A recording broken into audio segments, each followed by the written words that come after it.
Nuevamente con vosotros el programa Preguntas y Respuestas. Comenzamos con la primera. Edu da la fórmula. ¿Qué diferencia hay entre la oración del Antiguo Testamento con la del Nuevo Testamento? Dios escucha ambas. ¿En qué lo diferencia la muerte y resurrección de Cristo? La oración es escuchada por Dios de la misma manera siempre. La obra de salvación hace que la oración en el Nuevo Testamento sea asistida por la intercesión del Espíritu Santo. Edu Dab. ¿Qué se entiende en la Biblia por sana doctrina? Me pregunto porque en algunas denominaciones se usa esta palabra para separarse o distinguirse de otras denominaciones. ¿No será que todos los que profesamos y creemos en Cristo como Salvador ya tenemos esa sana doctrina? Mira, el término sana doctrina es la doctrina bíblica sin aditamentos ni alteraciones. Cuando se toma como distintivo denominacional, ya deja de ser sana doctrina, porque separa a los creyentes distinguiéndolos unos de otros y luchando contra la unidad del Espíritu. Jairo Andrés Orjuela Albarracín. Hoy día, sobre todo en Internet, aparecen muchos maestros bíblicos que muestran una larga lista de títulos académicos para sostener su autoridad. ¿Cómo hacemos para reconocer y discernir a los falsos de los verdaderos? Lo mismo sucede con los seminarios bíblicos. ¿Cómo escoger uno de buena enseñanza bíblica? Los títulos académicos son buenos como demostración de una preparación a un determinado nivel, pero no son garantía de una sana doctrina. Los creyentes tienen que contrastar lo que los titulados enseñan con lo que enseña la Biblia. Y si no concuerda la enseñanza, no sirve el título para nada. El título de mayor rango que un creyente puede tener es el de servidor de Cristo. Lo mismo se tiene que aplicar a las instituciones de enseñanza que lamentablemente varían mucho con el tiempo. Solo aquellas que se ajusten a la doctrina pueden ser recomendadas. Jairo Andrés Orjuela Albarracín, una curiosidad, ¿cuántos libros tiene en su biblioteca personal? ¿Cuántos ha leído en su totalidad? A mí no me gusta decir cifras o datos que corresponden a mi persona porque pueden resultar de arrogancia y no quiero hacerlo. 3.000 libros es lo que hay en mi biblioteca, uno más o uno menos. He leído todos, salvo, como puedes entender, aquellos que son diccionarios, documentos exegéticos antiguos o cosas por el estilo que solo son libros de consulta en determinados momentos. Ismael de Orense. Pastor Samuel, en Mateo 23, 4, Mateo 11, 28, 30, Jesús habla de yugos y cargas y menciona su yugo. Mi pregunta es, en el tiempo de Jesús, ¿podría ser que los escribas hayan creado nuevas leyes? He escuchado que en la época de Jesús había 2.800 leyes adicionales sobre las 613. ¿Es cierto eso? Bueno, no lo sé. Los escribas no crearon nuevas leyes, sino que agravaron las que había, dividiéndolas, subdividiéndolas, haciéndolas tan pesadas que no eran soportables, como a modo de ejemplo el lavamiento de las manos, el no tomar espigas en el campo para comer en día de sábado, el considerar trabajo el sábado, etcétera, etcétera. Rómulo de Cristo. Tengo dos preguntas sobre el mismo tema. En un lado escuché que la Septuaginta fue una tradición usada por el mismo Jesús. Así lo decían tal cual lo escuché. En adición a ello, ¿cómo fue que el Nuevo Testamento fue escrito en griego si Jesús hablaba en arameo? Israel no tenía el latín como lengua vehicular estando dominada por Roma. Mateo escribió en griego. Todavía estoy estudiando este tema. Seguramente en su ejemplar Bibliología aparece la respuesta, pero todavía estoy esperando el texto. Gracias de antemano. Tratar de mantener posiciones sin razón ocasiona discusiones sin edificación. La Septuaginta era la traducción al griego del texto hebreo. En los días de Cristo e inmediatamente después, la Septuaginta era la versión más común, puesto que algunos de los judíos no hablaban el arameo, sino el griego.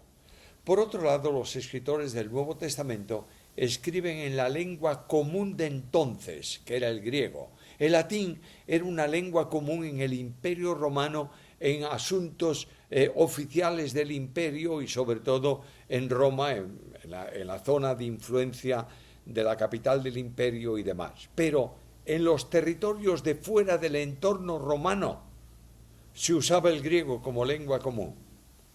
Israel no tenía el latín como lengua, como tampoco lo tenía en otros muchos lugares, otros territorios del Imperio Romano.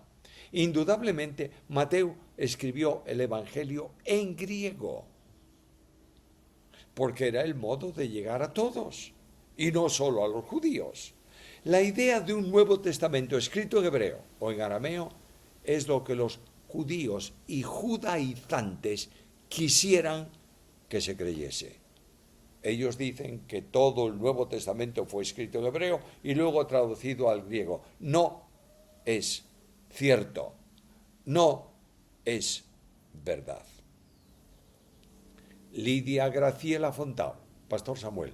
Pienso que la Iglesia está muy integrada al mundo en el sentido de que fuera del ámbito de ella el cristiano está pegado a bienes materiales, a festejos del mundo, deportivos, personales, festividades, etc. Siempre pensé que los cristianos deberíamos ser como la Iglesia primitiva donde todos compartían sus bienes y la ayuda era mutua. También me entristece que un hermano decepcione con su conducta. En mi caso pienso que ser cristiano no tiene puntos intermedios. Lo primero que quiere un cristiano que yerra es. El apóstol Pablo tampoco podía hacer el bien que quería. Y el apóstol Pablo fue el mayor ejemplo humano de sacrificio y de vida entregada al servicio del Señor. Me gustaría conocer su opinión. La definición de cristiano y de ética cristiana es esta. Para mí, el vivir es Cristo. La libertad cristiana permite al cristiano hacer aquello que no sea pecaminoso o abiertamente contrario a Cristo. No cabe duda que la santidad no es una opción de vida, sino la única forma de vivir la vida cristiana. Carlos Gutiérrez Farfán. Acudo a una iglesia donde los líderes al terminar el culto comienzan a orar de tal manera que dicen que ven demonios, hablan de una lengua que no se entiende y empiezan a imponer manos sobre la gente que cae al suelo, gritan, se tambalean. Han llegado a mí para imponerme sus manos, pero no he sentido algo que me haga caer al suelo o algo semejante.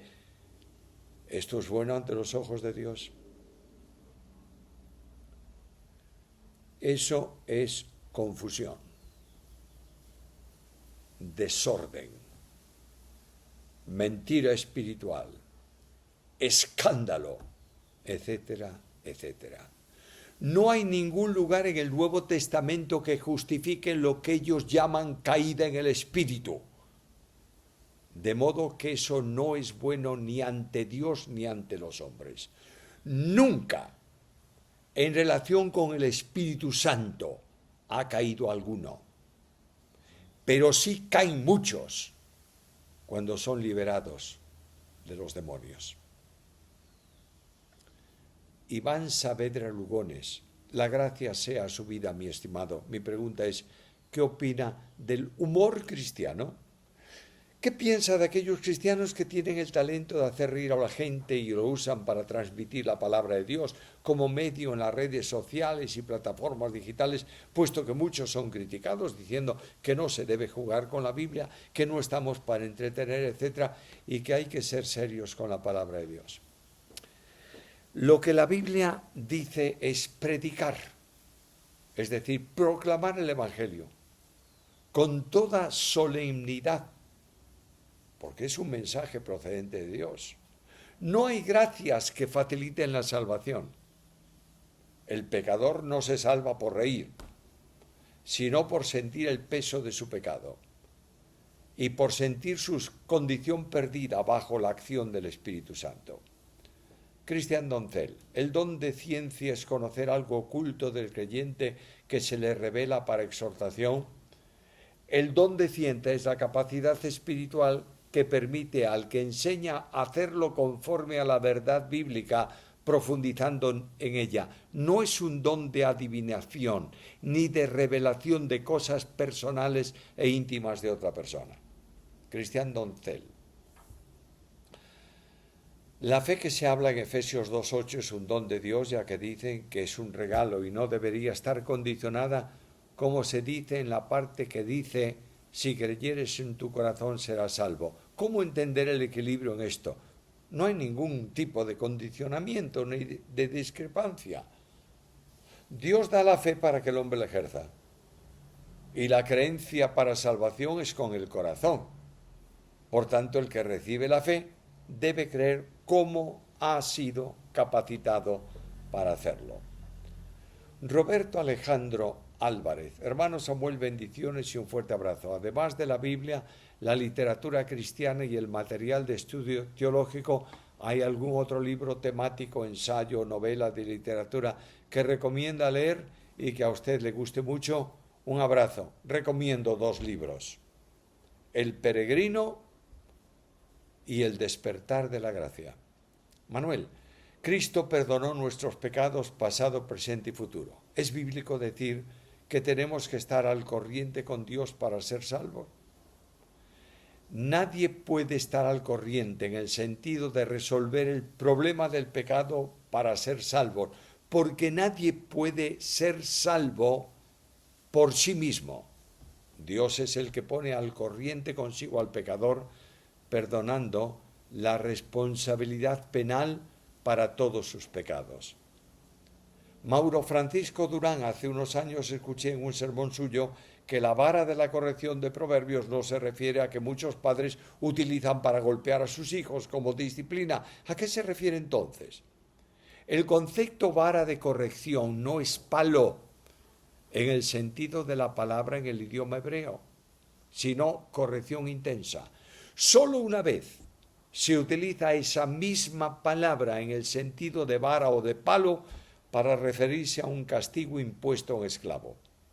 La corrección persuasiva no son azotes, es razonamiento delante de Dios a la luz de su palabra y una sanción al niño que comete la falta sin necesidad de golpearlo. Óscar Lemus: en el pasaje que dice: a los que antes conoció los justificó, ¿dónde o cuándo se refiere a ese antes? ¿De dónde es ese antes? Dios conoce eternamente a los que son suyos, porque Él vive siempre en tiempo presente. Los conoce de antemano, antes, y los salva en el tiempo histórico de su vida. Óscar Lemus: ¿aparecen las dispensaciones en la Biblia y están en el orden según la Biblia Scofield? La palabra dispensación aparece en la Biblia, pero no hay una revelación o una relación de cuántas fueron. Sin embargo, por lo menos tienen que aceptarse que hay 2, la antigua y la nueva. La relación que está en la Biblia anotada de Scofield es una división de dispensaciones que puede ser aceptada, ampliada o rebajada según el discernimiento del intérprete, pero Scofield no establece esas dispensaciones como dogma de fe. César Castro: Me gustaría que el pastor contestara esta pregunta de manera más detallada y profunda. He escuchado en varias ocasiones que elige a ciertas personas para la salvación desde antes de la fundación del mundo, pero me parece que esta explicación a veces elude algunos aspectos clave. Si Dios ha elegido desde antes de la fundación del mundo a ciertas personas para salvación, ¿qué texto bíblico podríamos utilizar doctrinalmente para argumentar que aquellos que no fueron elegidos podrían también alcanzar la salvación? Todos sabemos que ninguna persona puede venir a Cristo si el Padre no la trae, y nadie puede nacer de nuevo si no es por la obra de Dios. Muchas gracias, espero que puedan leer esta pregunta y agradecería su ayuda para comprender este tema. Tratar de explicar lo que Dios en su soberanía hace siempre trae malas consecuencias, porque pretendemos adecuar las acciones de Dios a la mentalidad del hombre. El Dios de la Biblia no funciona con la lógica del hombre, de modo que solo podemos aceptar lo que el texto revela. No cabe duda que Dios ha escogido a algunos para salvación y estos se salvan. Pero no hay ningún texto bíblico que enseñe que Dios condenó al resto a condenación eterna. Eso es una deducción filosófica con la que el hombre trata de hacer comprensible acciones divinas que no pueden ser resueltas. No nos interesa si los no elegidos se salvan, sino que nos interesa que todo aquel que en él crea será salvo. Juan 3:16. Cristo murió por todos para hacer salvable a todo hombre, de modo que Pablo no sabía si el carcelero de Filipos era o no elegido para salvación, pero a la pregunta que debía hacer para ser salvo, el apóstol le dijo: cree en el Señor Jesucristo y serás salvo. Y por esa misma vía serían también salvos los de su casa. El hecho de que el Padre llama a salvación y conduce al Hijo no permite afirmar cómo o de qué manera o a cuántos alcanza, pero sí sabemos que Dios manda a todo hombre en todo lugar que se arrepienta. Hechos 17:30. No podemos dejar de entender que Cristo es la propiciación por nuestros pecados, y no solamente por los nuestros, sino también por los de todo el mundo. Juan 2:3. No tratemos de responder a lo que Dios no responde, pero sepamos con seguridad que todo aquel que cree en Cristo recibe el perdón de pecados y la vida eterna.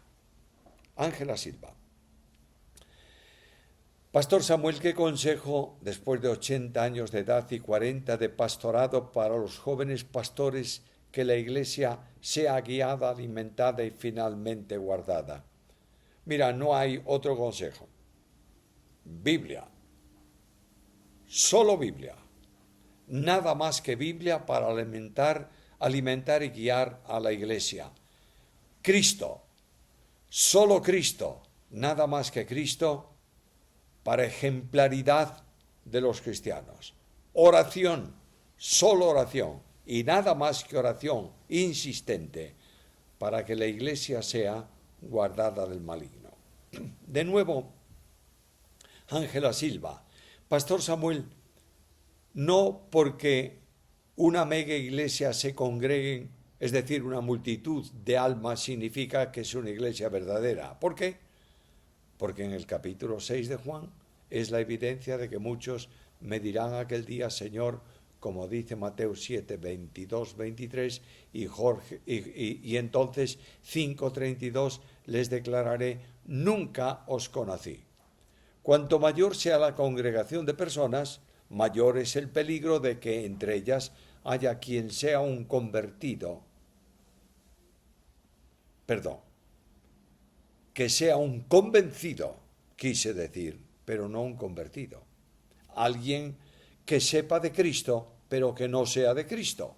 Esto sucede en iglesias numerosas y también en iglesias pequeñas.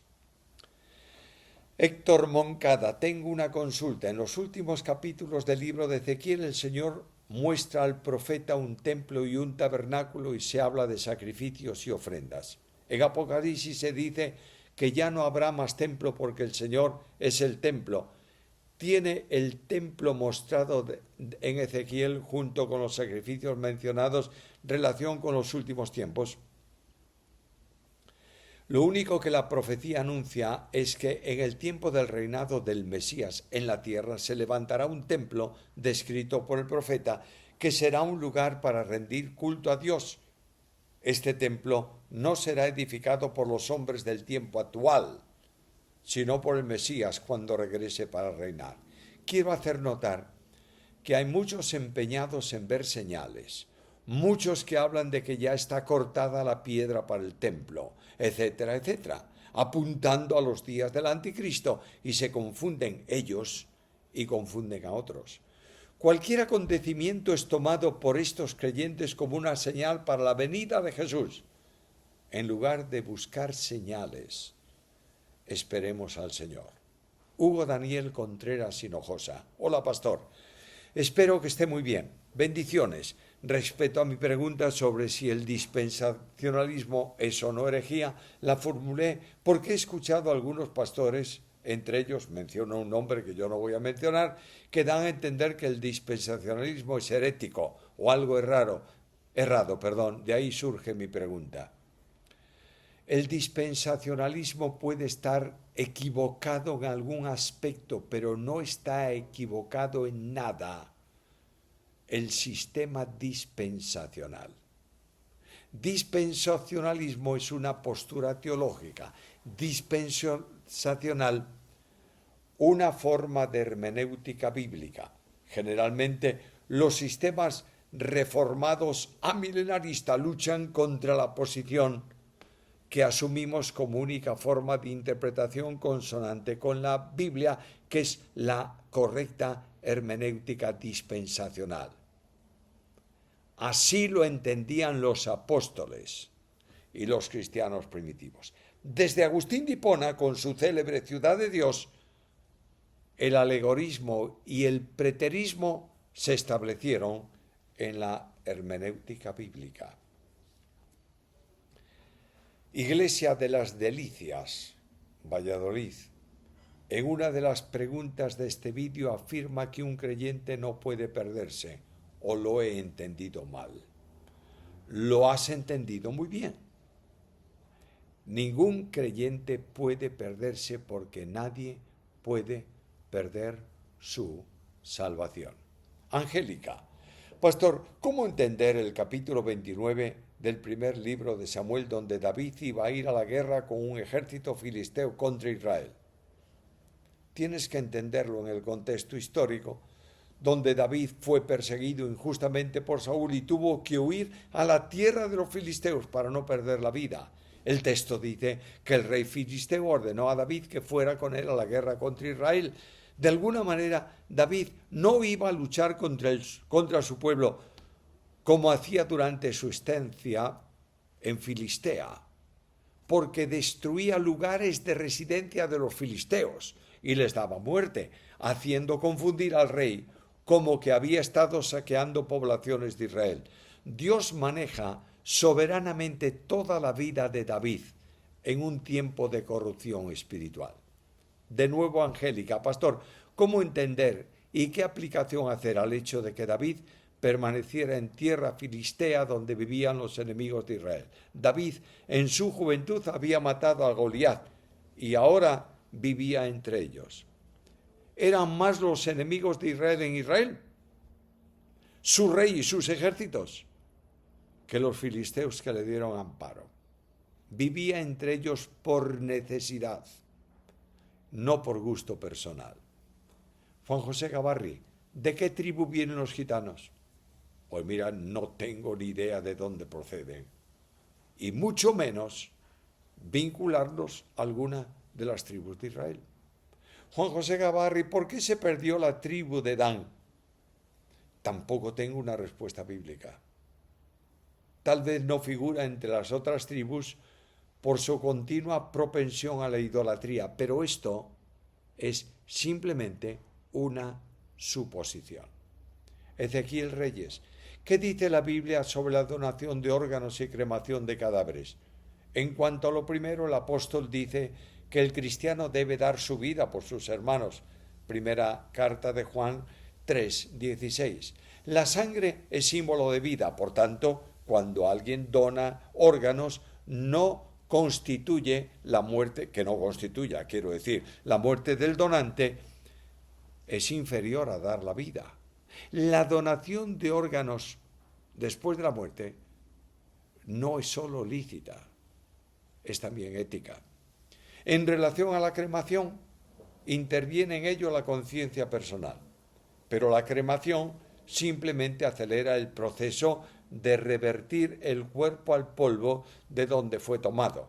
Si la conciencia personal no se inquieta, no veo razón alguna para impedir esa forma.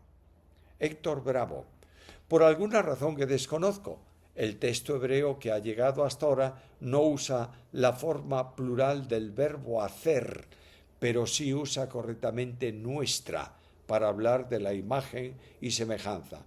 Aquí en hebreo parece que se hace un juego de palabras con la misma raíz del vocablo, pero este es otro problema más. Supongo que Casiodoro de Reina aquí se apoyó más bien en el texto griego o quizás en el texto latino de Sante Pagini.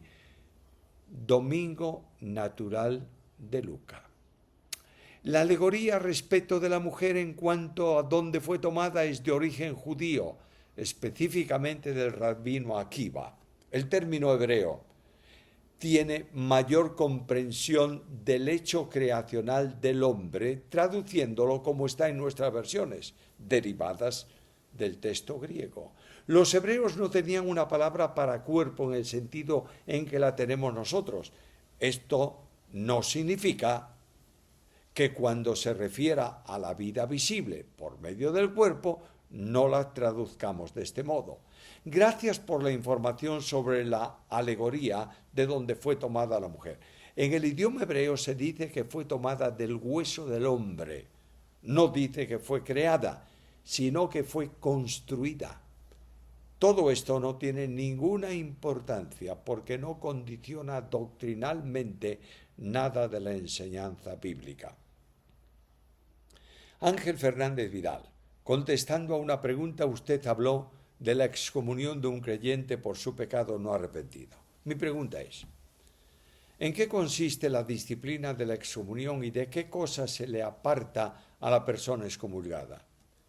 La disciplina de excomunión no tiene que ver con una ejecución o una acción eclesial, sino con la confirmación que ya se ha producido, de manera que el pecado no confesado y el arrepentimiento que vuelve al buen camino no interrumpe la comunión con la Iglesia, sino que la ha interrumpido ya con Cristo, por lo que la Iglesia confirma identificándose con ella.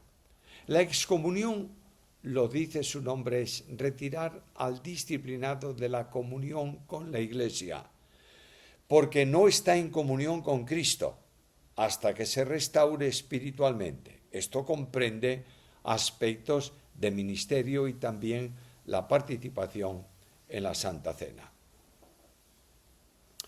Ángel Fernández Vidal.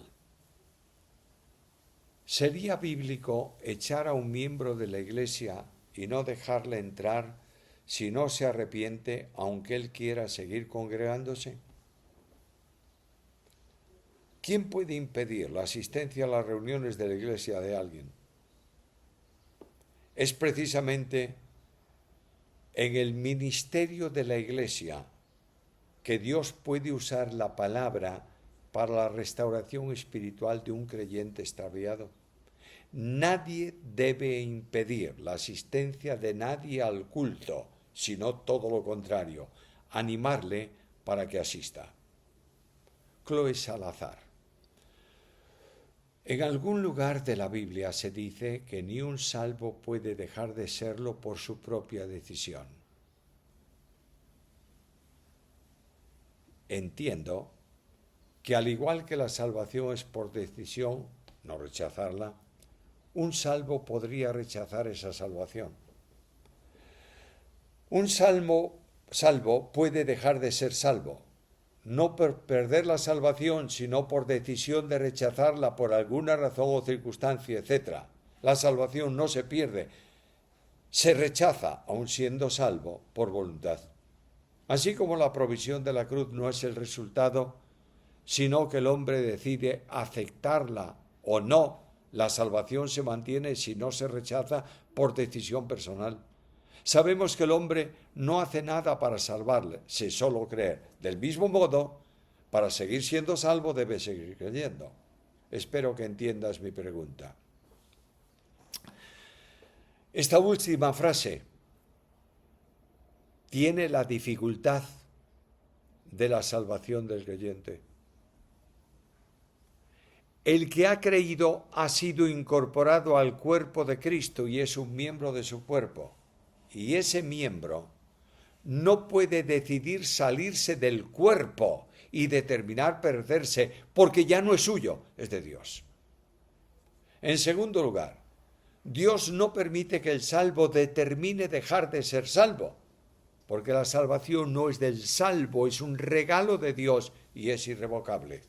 Tercero, el que es salvo está en la mano de Jesús y nadie puede arrebatarlo de ella. Por tanto, ni él mismo puede hacerlo. Cuarto, Cristo dice que todo cuanto el Padre le da vendrá a él y que tiene un compromiso con el Padre de resucitar a todos los que el Padre le da en el día postrero. El Padre trabaja para que nadie caiga de la gracia. Judas 24. Sexto, el creyente es templo de Dios en espíritu, por tanto, Dios protege su templo. Debemos concluir con una afirmación. Es imposible que esto pueda ocurrir luego de la aceptación de Cristo como Salvador personal. Última pregunta de este largo programa de hoy. César Fernández. Al margen del simbolismo, ¿por qué maldice Jesús a la higuera si ni tenía higos ni brevas, al no ser tiempo de ellos? Aunque no era tiempo de fructificar, sí podía haber algún fruto no retirado en ella, pero especialmente la acción es usada figurativamente por Jesús para referirse a Israel. Cristo no sabía como hombre si había fruto en la higuera o no. Al terminar el programa de hoy, os invitamos a estar presentes en el siguiente y mientras tanto, que el Dios de gracia asista vuestra vida y vuestro ministerio.